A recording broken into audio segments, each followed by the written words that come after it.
তাহলে আমাদের কলেজে পতাকা উঠে গেছে, ঠিক আছে। এটাই হচ্ছে আমাদের কলেজ, পতাকাটাও সেই উঠছে। না না না, ধূপকাঠি এখনো জ্বালাস না, ঠিকই বলেছে। ওই পতাকা থাকুক না, কিচ্ছু হবে না, থাক। আছে তো, বৃষ্টি বৃষ্টি আসলে উঠিয়ে নেবে, চাপ নেই, এখন তো থাকবেই। এটাই হচ্ছে আমাদের কলেজ। স্যার মালাটা ঠিক করে দিচ্ছে।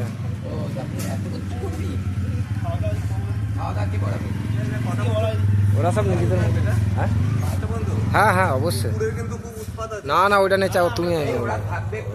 এই তো আমাদের দেশের ঝান্ডা পুরো উঠছে, দেখার মতো। যাক, ওইটাই আমাদের কলেজ সামনে। সব এসছে। আজকে ওয়েদারটা খুব সুন্দর, প্রচণ্ড রোদ। রোদের মধ্যেও আমাকে মানে ভিডিও বানায়, জানো তো। তো আজকে তো একটা রিলস ছাড়াও হয়নি, ফেসবুকে দেওয়া হয়নি, ইউটিউবেও দেওয়া হয়নি। আজকে আমাদের স্বাধীনতা দিবস। তো আমার আমাদের যে দেশের পতাকাটা সেই উঠছে, ভালো লাগলো দেখে। এই তোরা নামিয়ে দিবি তো, তোরা ফ্ল্যাগ নামাবি না ওরা নামাবে? এই তোরা নামিয়ে তাহলে ক্লিয়ার করে দিস।